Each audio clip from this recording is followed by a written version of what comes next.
Let's just freaking do this. Holy, Let's let's go. just I freaking concur. do this.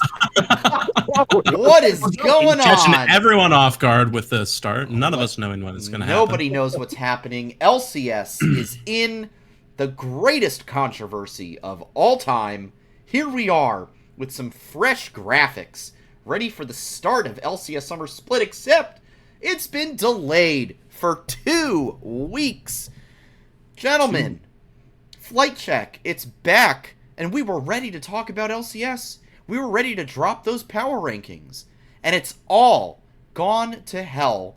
My name, as always, is Sandy Toes. With me to discuss the insanity encroaching upon our League of Legends community, Noxwar and Curly Double Q. Fellas, what is going on?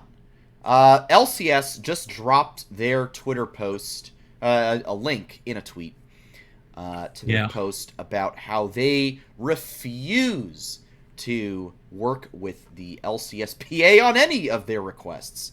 I might be over-exaggerating a little bit, but look, that's how it reads to me. You're not far off. You're kind of spot on. They've delayed the start of the summer split for 2 weeks. They've at least here I will give Riot this. They have seen reason that there is no world where they should be throwing out randos, your gold 4s and your silver 2s onto the LCS stage to play for these teams. They realized how bad that would look to their sponsors, future potential sponsors, etc. So they saw the light. However, 2 weeks to negotiate, and then maybe, just maybe, something better will come along. Nox, Curly, I'm just... This is going to be a weird night. We're going to be all over the place with this. I think this is just going to be a discussion. There's not really like a big topic to say. It's just LCS is in turmoil. If either of you have any thoughts you want to drop, please, by all means, now is the time. Let's just get going with it. Wow.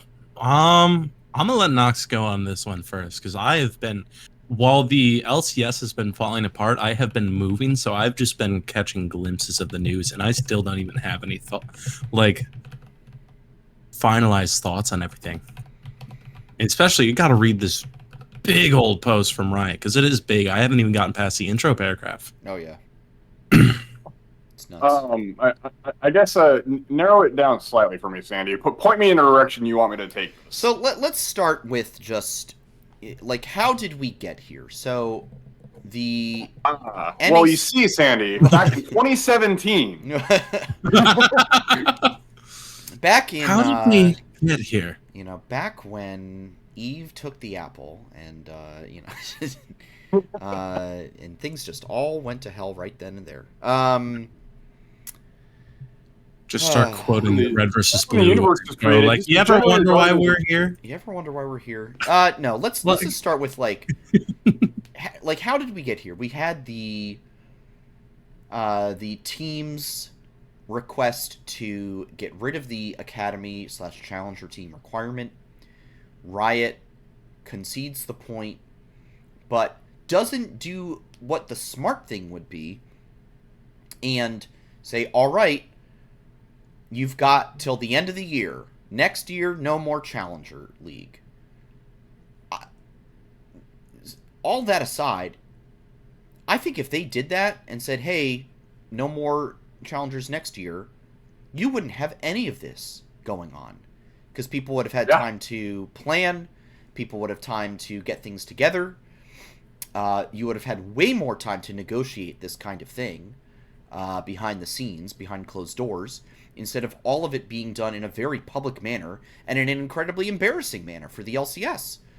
So from there, you started hearing rumors of a walkout. This past Sunday, the LCS players, well, we don't know exactly what the vote was, but it was overwhelmingly in favor of walking out. Week 1 was supposed to be this Thursday, so 2 days from now. And there were initially rumors that, well, not just rumors, but the leaks were that Riot had done several things. They had relaxed the competitive rank requirement, so anyone, Bronze 3, Iron 6, Cardboard 4, Copper 9, could have joined the Just finished the LCS. tutorial. You just finished the tutorial. Yours truly haven't played ranked in, I don't know, 2 years. I could have been on the LCS stage this week. And not only that, but there were other rumors saying that Riot was pressuring teams to sign players anyway, pressuring them to pay those scabs, let's call them for what they are, scabs, more money than technically LCS players would be guaranteed on a minimum basis. We have the makings of a legitimate strike on our hands. The beginnings of, and I listened to Hotline League earlier today. I didn't quite finish it. I had about like 20 minutes left. But a lot of what Phil Aram said on that show last night rings true, is that this is the kind of thing that wakes people up to the need for organized labor rights in their community. And all of a sudden, the LCS players have woken up and been deprogrammed. And now they are seeing just how much power they actually have versus the big bad Riot. So that's where we are. Nox, what I want to know is, where do we go from here? So the walkout is occurring. Riot has delayed the start of the split by 2 weeks in order to get some discussion time in. So what do we do now? Where do the players go from here? It is extremely nerve-wracking because, and this is what I was trying to read out. I'm sure you guys read it, but I was going to read it out before the show started. But like one of the kind of close to the end paragraphs was basically stating how, you know what? I'll read it verbatim. Yeah, so, please do. Delaying beyond the 2-week window would make it nearly impossible to run a legitimate competition, and in that case, we would be prepared to cancel the entire LCS summer season. Carrying this forward, if the LCS summer season is canceled, this would also eliminate LCS teams from qualifying to the 2023 Worlds. I want to be clear, that is not an outcome we would want, but it is unfortunately the reality of ensuring we run a fair, competitive global system, unquote. That is just crazy to me, that basically Riot has come to the point of where, like, if you don't get your crap together, and it's funny I say crap because they have a lot of baggage too, but if you don't get your crap together, like, nobody gets to play and we're just done for the rest of the year. And like, we're saying that it is not even June yet. We're not even halfway through the year, and basically Riot's threatening that if you do not get things sorted, like, we're just done playing League of Legends in North America. And that is just, I don't even know what to do with that information. Like, how do we And so, I don't know. This whole thing is just extremely unprecedented. Like, you can go look at, like, other historical incidences of player strikes or walkouts or whatever you want to call it, and, like, the 1983 NFL issues, where basically that didn't really work out in the favor of the players. Or, I'm sure there's other ones, but I can't think of it off the top of my head. But I don't know where this is going to end up going. And it's just so confusing because, as you were highlighting earlier, Sandy, literally all Riot had to do was just say, yeah, you know what, we'll get rid of the requirements starting in 2024, but you're still required to have it for this year. You do that, I'm sure you still get some criticism, but at least at that point it's on the teams for, like, screwing around with their money terribly, right? Yeah. Like, it's the only logical conclusion I've come to at this point is there had to have been, like, 2 or 3 teams that are, like, literally on the verge of bankruptcy, which is, again, you can check the receipts on this, a huge red alarm. I said this like 3 shows ago. So that's the only reason it had to have happened this summer. That is the only reason I can think of where it was like Riot was like, yep, it's gone. And then, bam, TSM's gone, Immortals is gone, Dignitas is gone. Like, all 3 of those teams just gone really, really fast. Yeah, I just don't know, man. So I think at this point, what I'm hoping for to, like, actually address your question, Sandy, of, like, where do we go from here?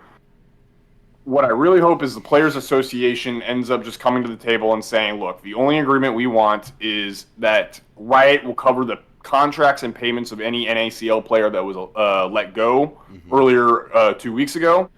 and in the future they continue to work with the teams to make sure that the Tier 2 scene in North America is an actual competitive environment that helps foster young, striving players that actually want to make it into the LCS. Yeah. I mean, I'm sure there are other things that we could squeeze in there, but like the bare minimum, especially with like, I guess from a fan perspective, maybe this isn't. I truly don't understand the gravity of this quote unquote threat of like just straight up canceling LCS summer. But for me, I would say I just get a deal cut. Yeah. Get the players paid, because that's like, honestly, out of everything that's happened, that is the biggest tragedy out of all this. Is there was 70 something plus staff and players that just are no longer in a job right now. Yeah. No, I think if you can get those people paid, I personally, as a fan, would be satisfied. But I'm not going to speak for the people that are actually in the space. Yeah. Curly, where are you kind of on this right now? I'm honestly just astounded at how everything has blown up. Reading that potential of no LCS summer is definitely a very terrifying thing as a fan, and then especially because like if we don't have FlyQuest playing here, it's like, all right, we're kind of spinning our wheels a bit. Like we got to wait for every major and all that stuff. Yeah. But yeah, who's ready for a full-time Smash podcast? Honestly, I know what?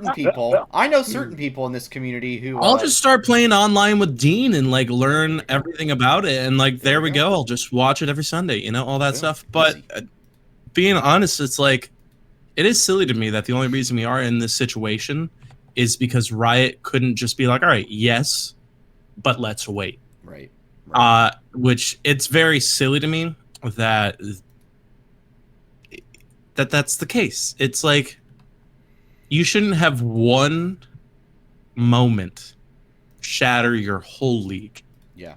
That means you are mismanaging your league and like really not showing love for like the region that I would say kind of like, even though you can question the LCS level of competition in the last few years, that's fine. But I'd say the fact that we had NA-LCS and EU-LCS once upon a time be one thing, I'd say that North America has been kind of pivotal to the first half of the development of this league, or like of this game. Absolutely. And making it a popular esport. And then once it kind of left that, you kind of turned your back on it, and then this is where you're at. It's kind of shitty.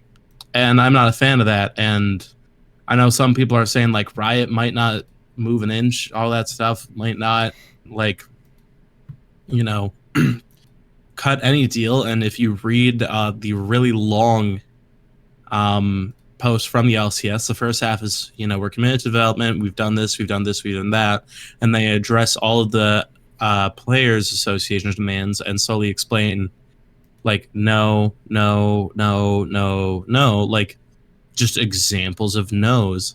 It's what is the point of this? Right. Like your PR is not really helpful here, and like the fact that you are more ready to sacrifice a league for an entire split than to you know, kind of even try to meet in the middle, at least that's what it sounds like, sucks. Yeah. And I'm pretty pissed at that. Makes me not happy to be an NA fan. No, I agree. I think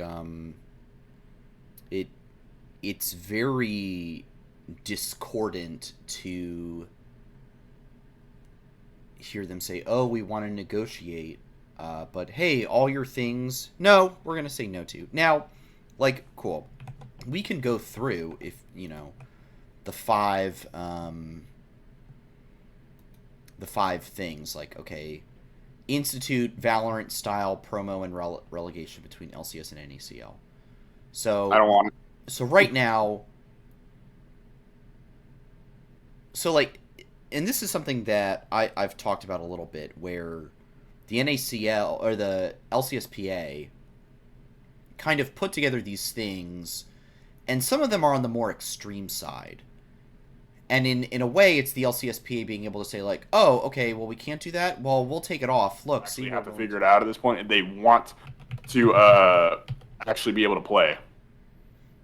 I think all of that might have been missed because the yeah, minute. Unfortunately, that was a great thought, Knox. Sorry, folks. I don't know what's been going on That listeners with my internet. will be able It's to. just been deciding to say screw you, Sandy Toes. We won't. Hey, the audio listeners are going to have a great time with this one. They'll get special information. Yeah.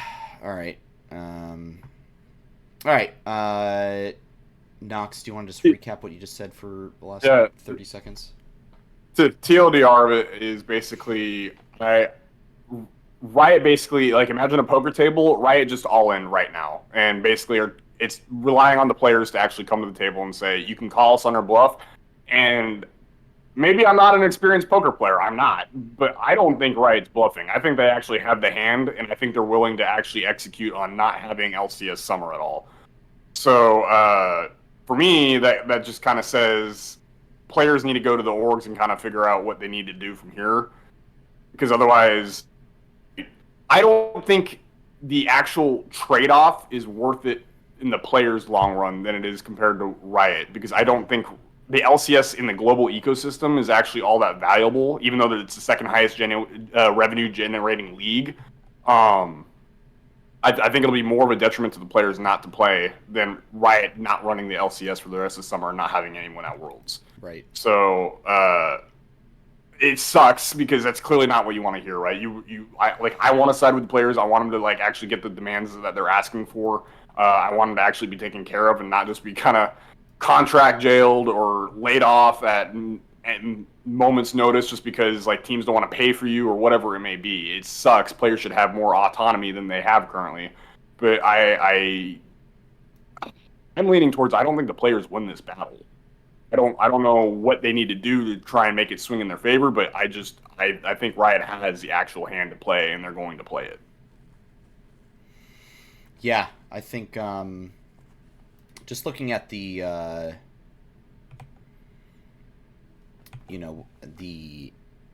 some of the requests that the LCSPA put out there, specifically like the promotion relegation. I don't know how much of what I said made it to the stream before I disconnected, but like the issue I will note with something like that is Riot has like a contractual agreement with the franchised orgs, and it's not as simple as saying like, oh, all right, we've changed our minds. Like they have a contract, they'd have to renegotiate all 10 of those contracts for them to be able to institute some kind of Valorant style promotion relegation system. Looking at like some of the other things, the LCS minimum contracts,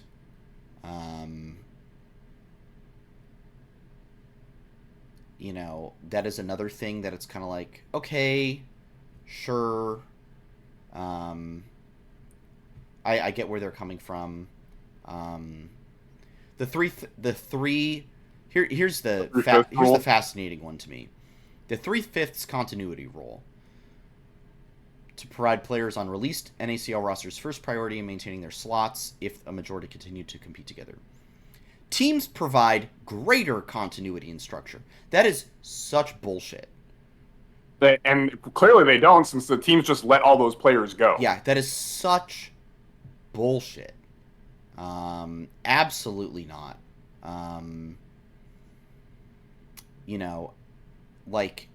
No, the players that, like, let's say they win NACL, team of 5. Like, let's just take, like, Disguised Toast's team as an example. I think he has good intentions.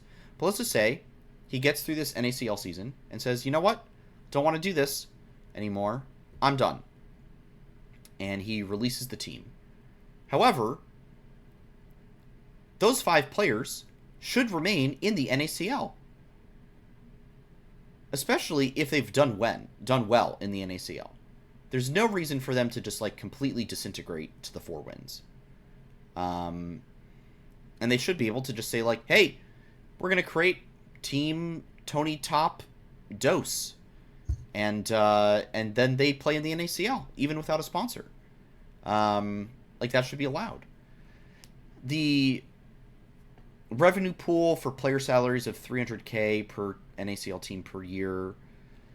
The line I don't like in this is we've got other Tier 2 leagues around the world which thrive on their own, and we believe the NACL can get to that place too. That is a joke right now. Other Tier 2 leagues. Okay, you're talking about ERLs. You're talking about France and Spain and Poland and Germany. Countries where they have a fan base ready to go purely based on the country that they're in. We don't have that here. So you can't equate the two things. So I see what Riot's trying to do here. They're trying to be like, oh, these things are unreasonable. But the very reasons that they're giving for being unreasonable themselves are also illogical and don't actually answer the problem whatsoever.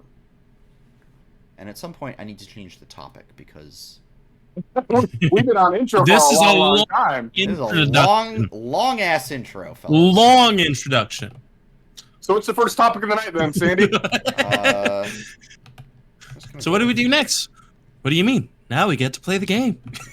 Exactly. LCSPA walkout. Man, my OBS is really loving life tonight, isn't it, folks? We love OBS. Oh, you're having a grand time. We love OBS, don't we, folks? I don't know. Other thoughts? What else do you guys have to say about what's going on? I mean, just to highlight the 3/5 rule again, you can tell that's probably the most bullshit one because of how short that paragraph is. It's not even a full paragraph. It's like it's one sentence with a singular comma in between, and like that is the entirety of the explanation given for the 3/5 rule. Like you know, that's the reason why that whole thing is just bullshit, and that Riot doesn't actually have a good reason for not doing it. It's just it's ridiculous. Like at the end of the day, it just goes back to the base of this whole issue of we just wanted to take care of our tier 2 players, and for whatever reason, team orgs and Riot do not want to do that. And it's like clearly like the stats have been coming out from teams themselves. Riot's been citing it themselves. Players have been citing it themselves. Like in the grand scheme of everything that's going on in the LCS right now, NACL players and orgs and actual just operations in general are really not that expensive. So why is it such a huge deal to make sure that these guys are taken care of? They don't need to be making like anywhere near what they were, and I understand in LA, but like how hard is it to just like, yes, we will continue to cover you for the rest of the split. After the split, you may move your operations anywhere else in the U.S., probably closer to the Chicago server. That way everything is nice and cheap. And, like, literally that's just the end of the story. Like, it feels like we never even had to get to this point, except for, I don't know if it was Riot having an ego moment or if it was, like, literally teams, like, on the verge of bankruptcy because they've been fucking around with the VC money or just being irresponsible with their finances, whatever it may be. I don't know. Yeah. But it's frustrating because it's like we should have just never even gotten to this point. No, I agree. Man. Blame TSM. I blame TSM. You know, I mean, it's TSM, yeah. Don't It's already get me fault. started internally. I'll do it. I'll start another TSM rant. For being honest, though, honestly, the next rant should be probably on Dignitas, because that's another org that has just been, what the fuck have you been doing? Yeah. Like it's like it's no secret. I mean, it's not public, but it's no secret. Like, a lot of the NACL players that were laid off had at least severance packages from their teams. Like 100 Thieves NACL players had severance packages. Right. Not a single Dignitas member had a severance package. They were just straight up really let go, and they had nothing. That's nothing at all. I genuinely believe that Dignitas has been fiscally like doing the bare minimum when it comes to their LCS engagement since last year. I think like if you look at the overall Dignitas brand, I don't think the LCS has a big wedge in the budget circle, you know? I don't know. It's the fact that they didn't even bother showing up to LCS finals last year when most other teams did. I was genuinely surprised that we even had them in the league this year. Yeah. Like, I think if the LCS happens, and continues after this. Because let's be real, this depending on how this all happens, how this all goes down, if we have a cancellation of the LCS, that leads way to us suddenly potentially not having a region altogether, which would be kind of insane. And I that is worst case doomer scenario. I don't think that is going to happen, but if we do have a cancellation of the season, that means that whatever happens next year either needs to be really good or it's just going to be kind of a shit year overall, and players aren't going to be here for it, and there's going to be a lot of like rebuilding that needs to occur. But if we do have a season next year, like I know TSM is already on the way out the door, has their pinky toe left in the door. Oh yeah. You know, they just stubbed it on the door on the way out, and they're like, "Shit, I forgot to open it all the way." You know, Dignitas I think would be the first to follow, if not Immortals. Those are the only two other teams that I think financially would be struggling in the LCS, and those three teams together, like I don't know if it's bad enough. Like if you're talking about the potential bankruptcy thing. Dignitas, I don't think necessarily has the threat of bankruptcy because they've got they're in other esports, but I'm sure the higher ups wouldn't care if the LCS just disappeared. I'm going to be honest. Like, oh, all right, that's a line item that can be allocated to something else now. You know? Yeah.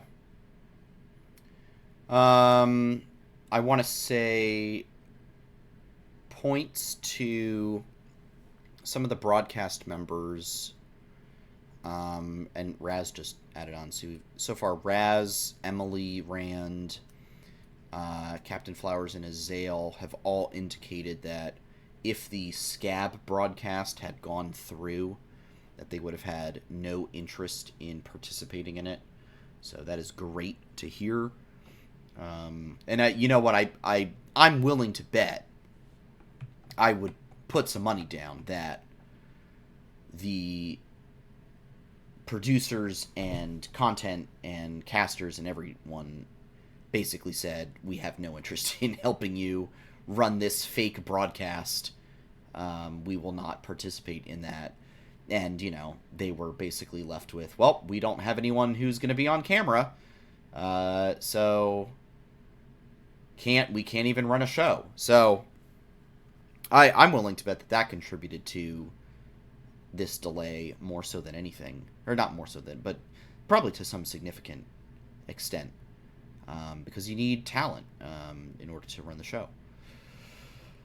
Oh man, I'm trying to think. This is turning into like a bit of a potpourri hodgepodge episode. But I mean, this is the biggest thing going on in the LCS scene right now.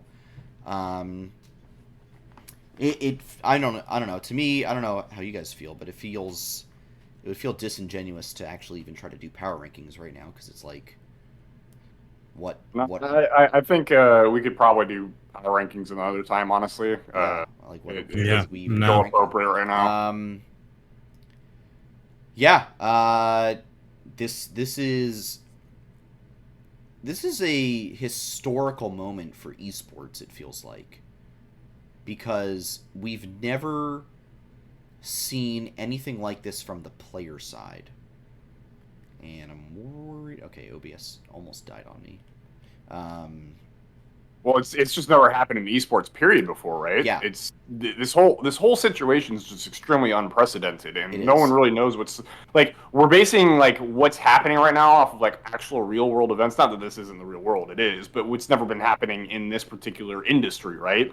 And so nobody's really sure, like, okay, how does, like, again, because the only one I know off the top of my head is the 1983 NFL walkout. Like, how does that, for instance, apply to the LCS? Like, right. Like, people are kind of trying and grasping at straws. Like, maybe this kind of applies here, maybe this kind of applies here. Like, what should we take away from the learnings of that to this?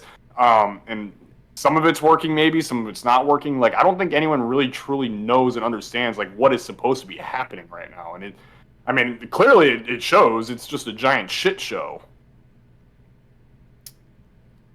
Yeah.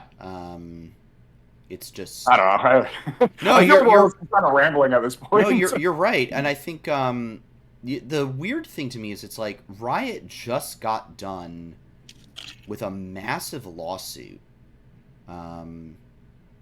regarding like sexual harassment and treatment of women in the workplace, and dealt with some kind of union activity in that respect.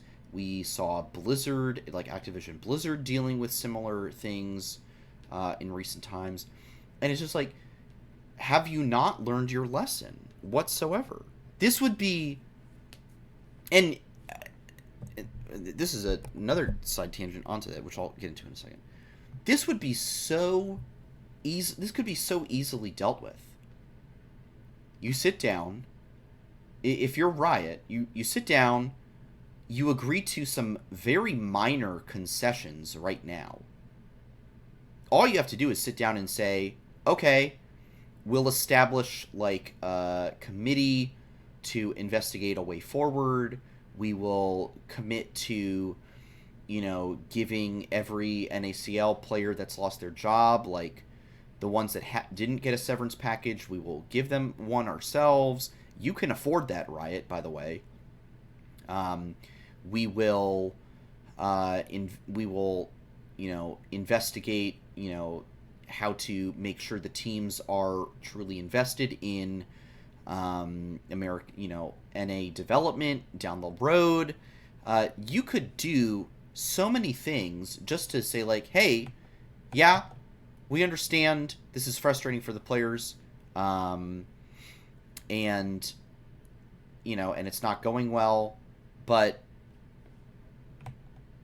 they can certainly take some steps to make something happen.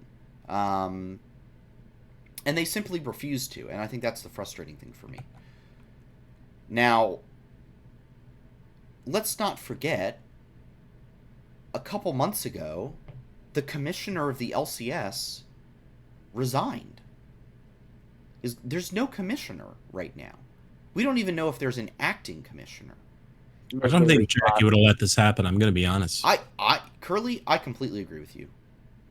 I don't think this would have happened if you had an actual commissioner in charge. And it's incredibly cowardly of Riot right now to be hiding just behind a facade of, Riot Esports without actually even having, anyone. I mean, Nas just put out this, statement under her name, I suppose. But there's just zero accountability. There's no clear leadership to talk to who's willing to make statements. And I think you're really seeing a lack of leadership at the LCS, come into its unfortunate full fruition right now.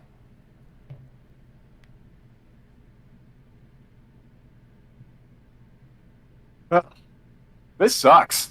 This does suck. It just sucks. All right, you know what? Guys, I have an idea. Right? Bring it.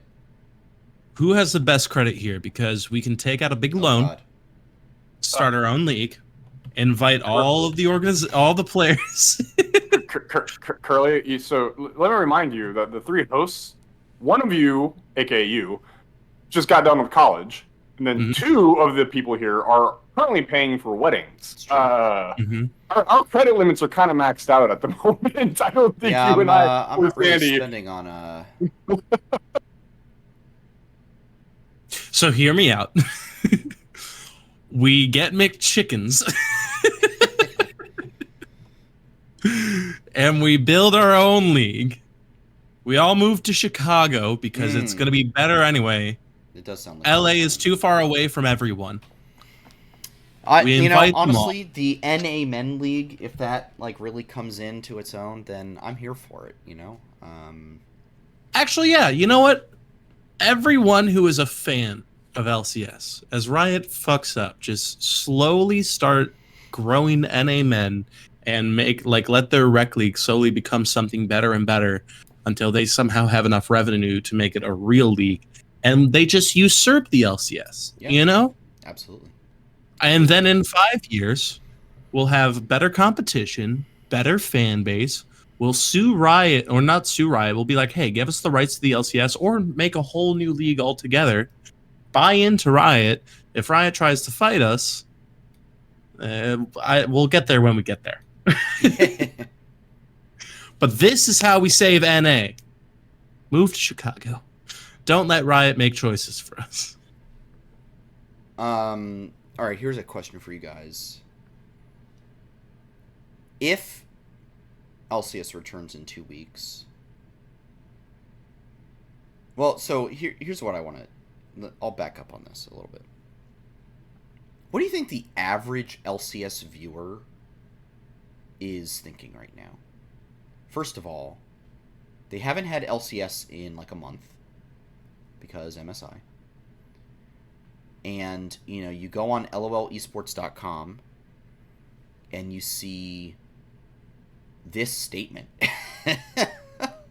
And if you're not like here we are listening to, this is a niche show in a niche ecosystem in a niche esport. And it's like the three of us, the people watching, it's like we're the people who really intensely care. The people who watch Hotline League really intensely care about the LCS. People listening to The Dive really intensely care about the LCS. What about the other, 50,000 people who just tune in because it's Pro League of Legends from North America? What is this doing to Riot's credibility with your average LCS viewer? It's tanking it. Yeah. Yeah, I think they're just like, what the fuck is, what's going on? That's what I would, before I actively engaged in the LCS and I was just a casual viewer, I'd be like, why the hell is this not happening? Yeah. Especially because you got to assume that some NACL or some LCS fans don't even know about the NACL. Yeah. Somehow. Right. I mean, they don't realize that it's all because of that. It gets 10,000 views. Yeah. Oh, man. All right. Well, I don't. Do we have anything else to talk about? No, I think more than anything, the news drop is just unbelievable. Yeah. Hey, guess what? We perfectly timed the show to be right after a news drop for once. For once, and one time. And it's so big that it left us stunned to where I don't even feel like we could properly address it, but it's fine. Right. We can share our thoughts and feelings and emotions with all of you, and that's all that really matters. Exactly. And the other thing, subtle win here, is I got roasted by Avali in Gen Chat on nice. Flyboard because I was joking about FlyQuest announcing at 10 p.m. instead of a.m. I was like, it must have been a typo. She's like, my brother in Christ, it says a.m. And then look at you guys now, Avali. Where's the announcement? No, delayed for a good reason. Yeah, I talked to some of the people that I am connected with there, and they just seems like things are a bit interesting over there. I didn't get a gauge as to whether it was anyone was bad per se. Mm-hmm. It's just kind of everything's stopped as they wait for things to be figured out. Right. So, yeah. Patiently waiting for LCS to sort their shit out so we can get more FlyQuest content, because that teaser really had me hyped. It looked like they did a K-pop music video with the guys. Agreed. Which I think I joked about, and then I think they actually did. And then new lines of merch, New Jersey, the New Jersey, bro.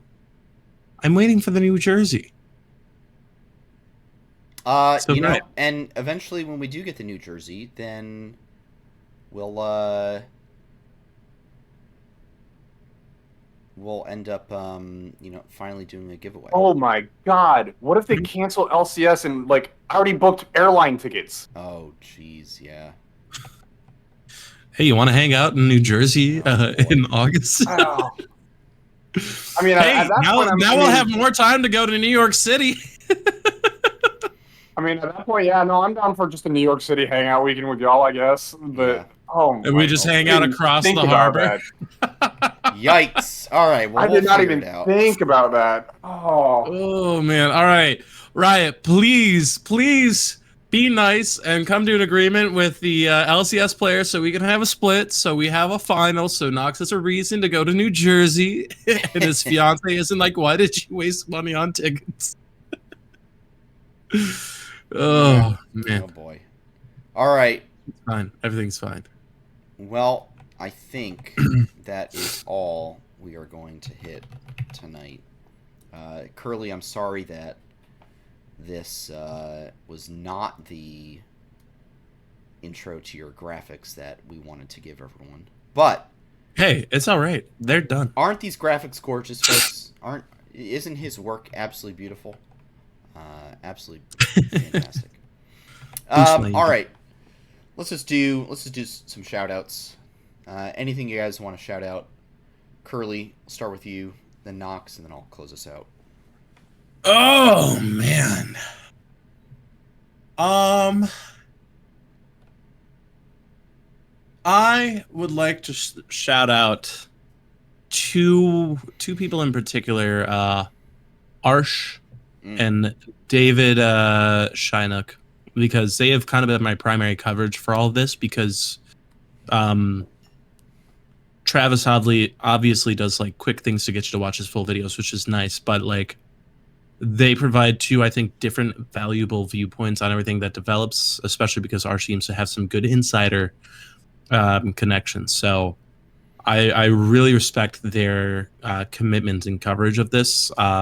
Shows that they're very dedicated fans and keeps other people like me, who might not have time to watch Travis Gafford or 2 hour dives or anything like that, be still in the loop somehow. So shout out to those two.